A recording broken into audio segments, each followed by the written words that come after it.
Welcome, Bronco Nation, to another exciting video. Today, I have the honor to interview a incoming Boise State recruit. We've been able to have a couple of these videos on the channel, and this one's very exciting because this isn't necessarily the standard recruiting process here. Today, I have Arthur de Boachie from the Netherlands. He went through the NFL Academy in the UK. That should be familiar to some of my viewers because we had Chase Baker on previously from the NFL Academy. Boise State obviously has a long history of recruiting international greats to come play. Obviously, names jump out like Jay Ajayi, Michael Atkinson, of obviously current members like James Ferguson Reynolds, Ahmad Hassanin. But then obviously with that Dutch connection there, a name that definitely sticks out in Boise State fans' minds is Geraldo Boldewijn, great wide receiver for us during the Kellen Moore, just on the edge of the Kellen Moore days. So it is fantastic to have another Dutch player coming to the blue, and this time we have Arthur. Thanks so much for coming on, man. This is going to be great. Thank you, sir. Appreciate you for having me. This is going to be a fantastic interview, fans. We're going to get to know Arthur a little bit. We're going to find out what drew him to Boise State. We're going to find out a little bit about him and his style of football, some of the things that he likes. We'll also find out about how he found his way into football, because, of course, going through the international route is a little bit of a different journey, and it can build some additional character as well. So we're going to learn all about that, about Arthur. So let's just start off right off the top. Easy question. What drew you to Boise State? I feel like I already had a connection there with Boise State because I knew a couple of the guys that played there. They used to play for the Panthers as well. You named them, Geraldo Boldewijn and Ricky Chunga too. Like I knew them since way back. The guys they play with, they scouted me to play football, so it was a good decision. I feel like, yeah, definitely. Oh, Ricky Chongachu as well. That's another great name throwing out. So you actually Yes, knew sir. these guys, and you got to have some conversations with them about their playing days at the Blue before you even committed here. Yeah, so even as soon as I got offered, I actually even when I was in talks with Coach Stark, I even talked with Gerardo straight away, and he was just telling me about boys. I also called Ricky straight away, and they just helped me out. Just with being on the Blue because they used to live there since they were 17, so they just called me. You've done an official visit to Boise State, obviously, already. What were your thoughts when you got to the Blue, the town of Boise? Just obviously a different environment, but what were your thoughts? I got into the state of Boise like at night. I believe at 10, 11. Just got in. It just felt quiet. I can't lie. Because I come from Amsterdam, it's kind of a busy city.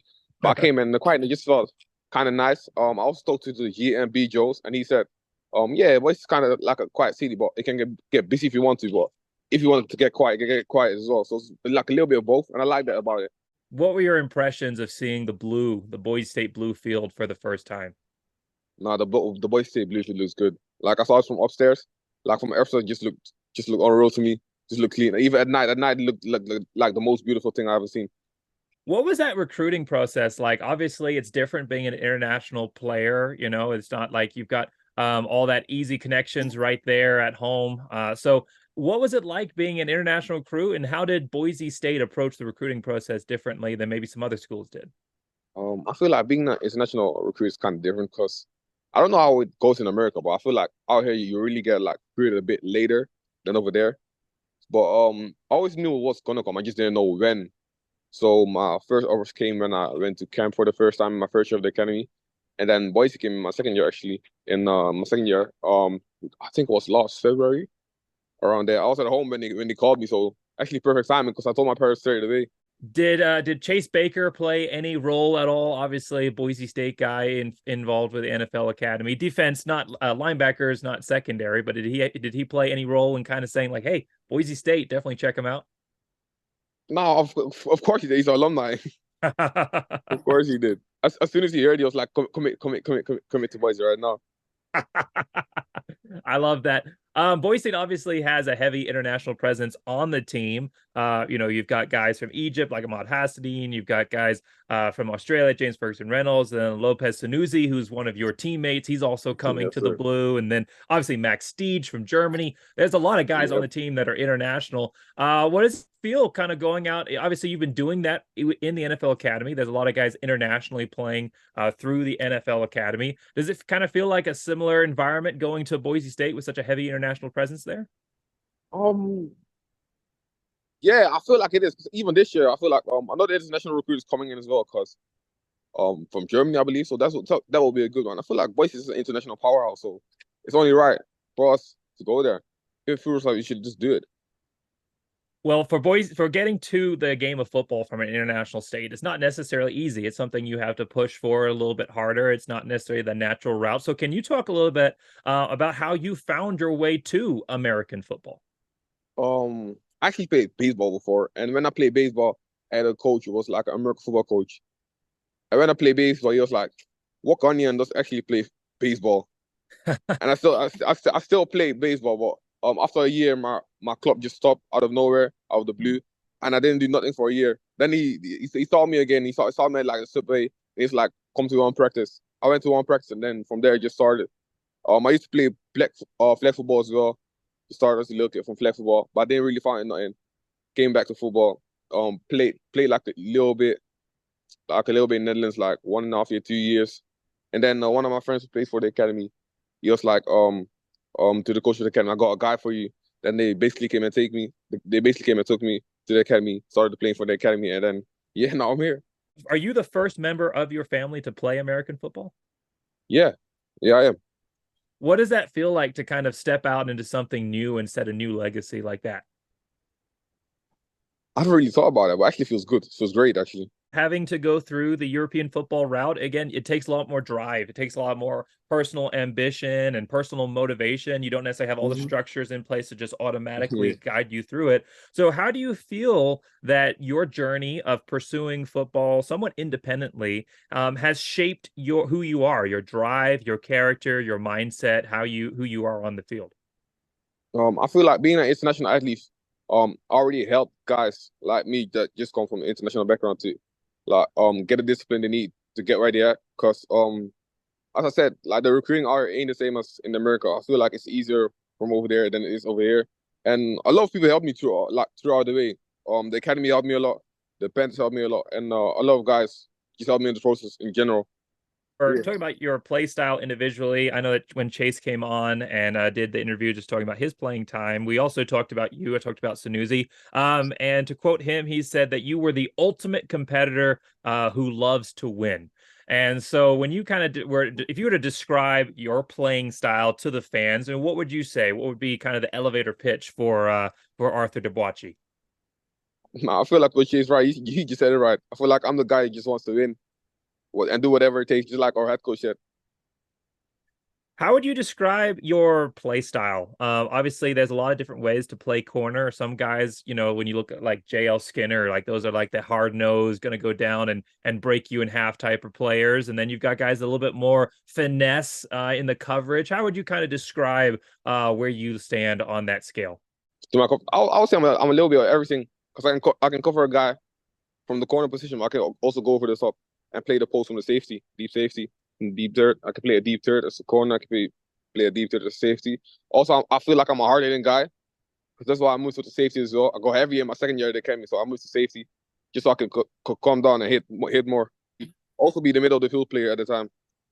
And that definitely stands out to me. Watching your tape was the heavy hitting as well. I loved that. Loved the way you just seemed to kind of come from all over the field. Kind of those Leighton Vander Esch vibes, or Tubner. You're always going to be somewhere going out and making plays. But obviously, this is not necessarily relevant to your cornering.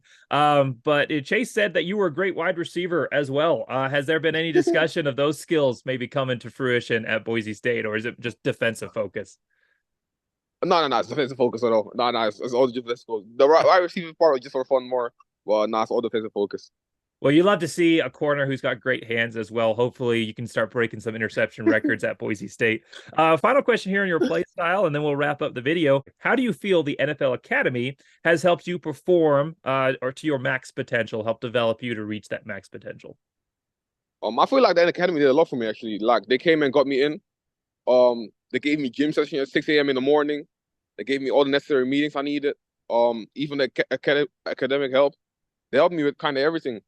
They just prepared me for college. Like even when we were practicing, like camp time, they just prepared me mentally as well. The academy actually did a lot for me. Boise State over there. Obviously, Ash and Genty doing some incredible things right now. Boise State's got the blue field. Is there a general awareness in the NFL Academy? When you told people I'm going to Boise, was there like a wow? Was there an awareness of what that is and who that team is? Now, of course, I feel like everybody knows about Boise State now, What internationally too.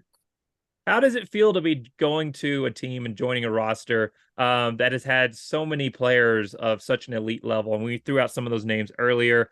You threw out some of those guys from the Netherlands, Chongachu and Boldevine, but obviously you got Ashton Genty and his Heisman campaign right now, and, Yes, and sir. and legends in the secondary as well. If you go back and look at some of those guys, but Kyle Wilson, Lando Skandrick, Avery Williams, and just throwing out tons of names. How does it feel to be joining and a roster and being associated with the same culture that those guys were a part of? I will need to be mentally prepared because there's a standard over there that I will need to keep up to because the standard will always be the standard, and I'll just have to follow. Obviously, talking about culture, talking about standards, Spencer Danielson has come in his first year as head coach, and he's really continued that culture and continued to set that standard. And the excitement in the locker room right now is palpable. You can definitely see the players buying in. You got to obviously interact with Spencer Danielson as part of the recruiting process. What was it like getting to meet him? What was it like getting to kind of be part of his energy? What is the presence that he brings on the recruiting trail? Nah, Coach D actually he brought a lot of aura with him. Like I feel like he's a good guy, always honest as well, and just straight up from the start. Just told me what I need to do. He told me what the standard is over there as well, and it'll probably be tough because I'm an international. Okay, I'll have to keep up with America. So we've been doing this the whole life, so you'll just rule to me the whole time, and just I know like when you play good, they'll just help you. They'll take care of you. Well, thanks so much for coming on and being part of this discussion. We look forward to seeing you on the blue. You obviously have a great personality, great character, and you've proven your drive and your journey so far through American football on the international stage. I'm sure that drive and competitive nature is only going to continue to grow once you get to the blue. So it's going to be fantastic to see you playing for many Thank years you. to come. Thanks so much for coming on, and thanks everybody for sticking all the way around to the end. And hope that you guys all enjoyed this video. Thanks everybody for watching. Make sure you like, subscribe. And as always, go Big Blue!